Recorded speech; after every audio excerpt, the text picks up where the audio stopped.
All right, so today we're going to look at a couple practice problems with limits. The first one we have here, we have a limit, and notice we have two fractions that are being subtracted. So our goal is to hopefully get this as a single fraction, and then apply some of our strategies to get it to a limit we can evaluate. Because right now, if we did direct substitution with the 0 for t, we would have some fractions that are undefined. So the fraction on the left has our entire common denominator, so nothing we need to do there. But the fraction on the right needs the square root of 1 plus t.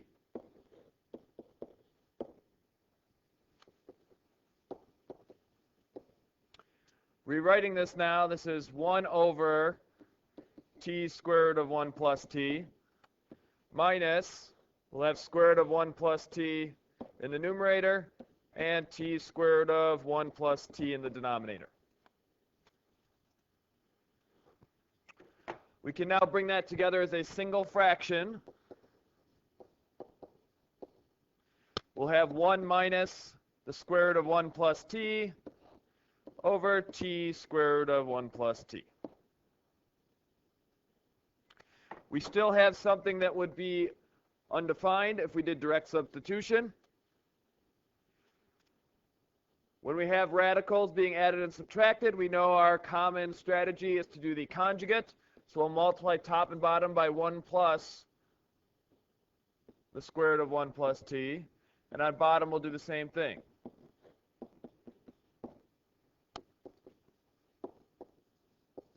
So in the numerator, when we FOIL that out, 1 times 1 will give us 1. The whole purpose of doing the conjugate is your inside and outside terms cancel out. And then when we do our last terms, a negative times a positive will be a negative. And square root of 1 plus t times square root of 1 plus t will just be 1 plus t. Now you need to be careful. That whole thing is being subtracted. So we need to put it in parentheses. We'll have a minus 1 plus t. And remember, you usually do not want to multiply out the denominator.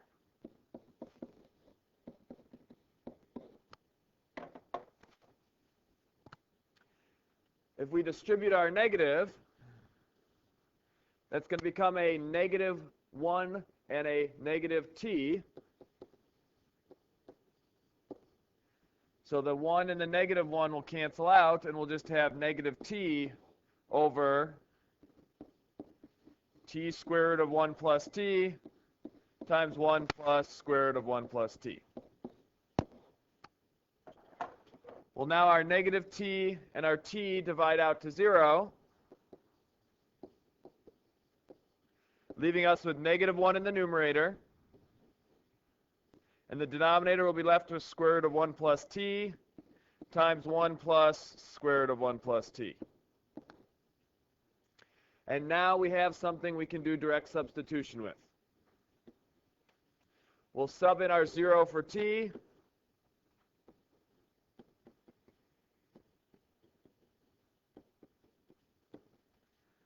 So we'll have negative 1 in the numerator over square root of 1 times 1 plus square root of 1. So that's really negative 1. And we'll have 1 times 1 plus 1. So this is really equal to negative 1 half. So our limit as t approaches 0 of 1 over t times square root of 1 plus t minus 1 over t, therefore is just negative 1 half.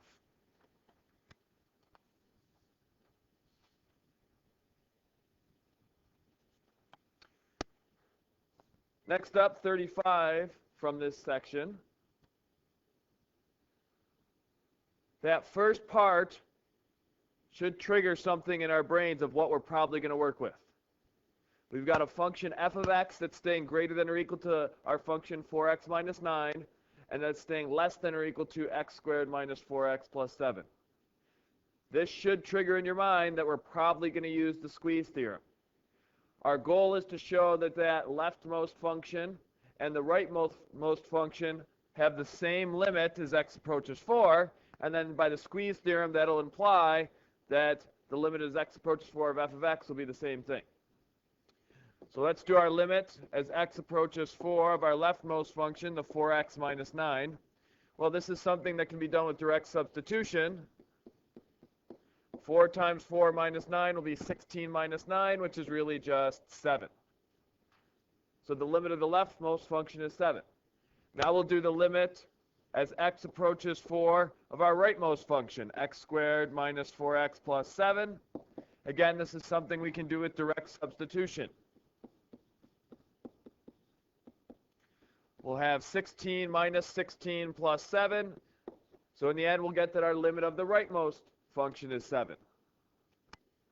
Well, now, by the squeeze theorem, and we need to make sure we say that, by the squeeze theorem, the limit as x approaches 4 of f of x must equal that same value, 7. So whenever you see a setup like they gave us, where we have one function staying in between two other functions, you need to recognize that's a squeeze theorem situation. Do the limit of the leftmost function to the limit of the rightmost function. If they're the same thing, then we know the limit of the middle function will also be that value.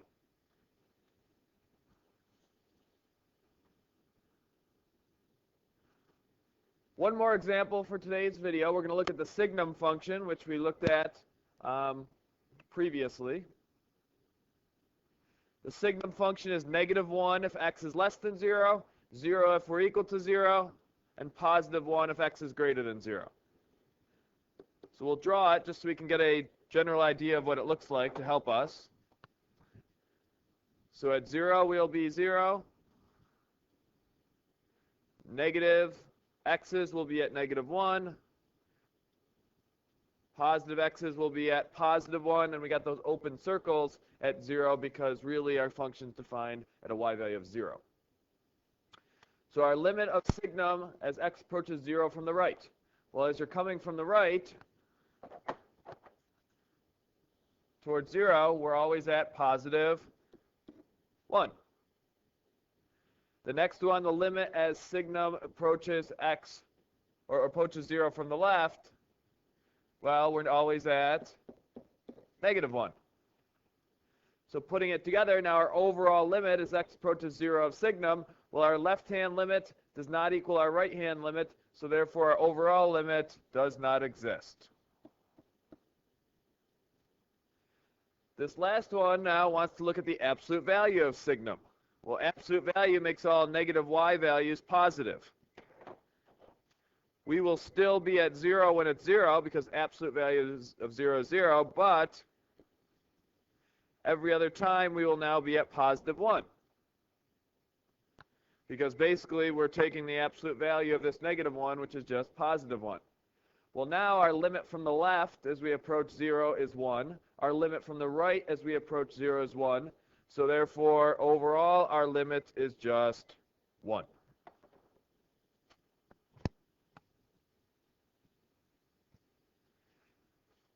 That's all for today's video. We'll see you next class period.